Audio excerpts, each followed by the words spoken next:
আপনারা বড়ই সৌভাগ্যবান, কারণ এই ভিডিওটিকে আপনারা ঘরে বসেই দেখতে পারছেন। এই ভিডিওটি সৌদি আরবের তৈরি একটি ভিডিও, যা মক্কা মুকাররমা ও মদিনা মোনাওয়ারার জিয়ারতকারীদেরকে দেখানো হয়। আর এই ভিডিওটি দেখার জন্য নিয়ম করে টিকিট কাটতে হয়, নির্দিষ্ট সময় নিতে হয় এবং তখন ওই ভিডিওটি দেখানো হয়।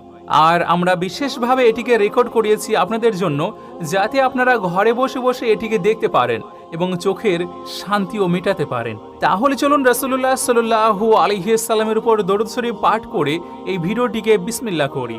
এই প্রথম দৃশ্যটি শুরু হচ্ছে মসজিদে নববী থেকে। হ্যাঁ, এই পবিত্র দৃশ্যটি হলো মসজিদে নববীর। আর এই মসজিদ নবীজি হযরত মুহাম্মদ সাল্লাল্লাহু আলাইহি ওয়াসাল্লাম নিজ হাতে গড়ে তুলেছিলেন। তো এই যে বাম পাশে যেটি আপনারা দেখতে পাচ্ছেন, এটি হলো হযরত ফাতিমাতুজ জোহরা রাদিয়াল্লাহু তাআলা আনহার পবিত্র ঘর, এবং তার পাশে আছে হযরত আয়েশা সিদ্দিকা রাদিয়াল্লাহু তাআলা আনহার ঘর। এখানে বাম পাশের এই ঘরটি হযরত আলী রাদিয়াল্লাহু তাআলা আনহু ও হযরত ফাতিমা রাদিয়াল্লাহু তাআলা আনহার ঘর। আর এই দুই ঘরের মাঝখানে কিছুটা জায়গা খালি আছে, আর সেখান থেকে একটি ছোট্ট গলি বেরিয়ে আছে। এবার এখানে দেখুন, খেজুরের পাতায় বানানো দেওয়াল এবং তার মাঝখানে একটি দরজা রয়েছে।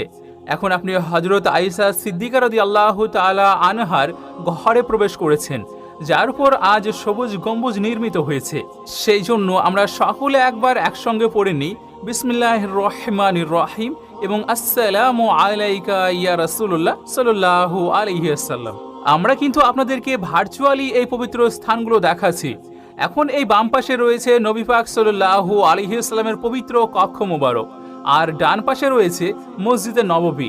এবং মসজিদে নববীর যে দরজাটি নবীজি সাল্লাল্লাহু আলাইহি ওয়াসাল্লামের কক্ষের সঙ্গে সংযুক্ত ছিল, সেই দরজা দিয়েই আপনি সাল্লাল্লাহু আলাইহি ওয়াসাল্লাম মসজিদে নববীতে প্রবেশ করতেন। আর এই দরজাটি আজও বিদ্যমান আছে। নবী করিম সাল্লাল্লাহু আলাইহি ওয়াসাল্লাম যখন মসজিদে নববী থেকে নিজের পবিত্র কক্ষে যেতেন, তখন এই দরজাটির মাধ্যমে যেতেন।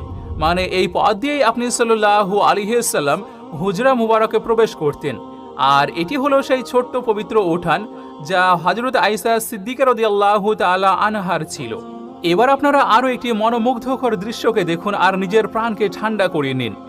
বাম পাশে হযরত হাফসা রাদিয়াল্লাহু তাআলা আনহার ঘর, আর উপরের দিকে যেটি ছাদ বা চাতাল দেখা যাচ্ছে, সেটি হযরত আয়েশা সিদ্দিকা রাদিয়াল্লাহু তাআলা আনহার ঘর তথা নবী করিম সাল্লাল্লাহু আলাইহি ওয়াসাল্লামের পবিত্র কক্ষ মোবারক। আর ডান পাশেরটিও হযরত ফাতিমা রাদিয়াল্লাহু তাআলা আনহার মুবারক ঘর।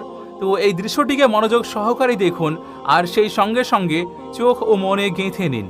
এবার এই বাম পাশের ঘরটি, যেটি আপনাদেরকে আগে জানিয়েছিলাম, সেটি হযরত হাফসা রাদিয়াল্লাহু তাআলা আনহার ঘর, আর যা হযরত ফাতিমাতুজ জোহরা রাদিয়াল্লাহু তাআলা আনহার ঘর।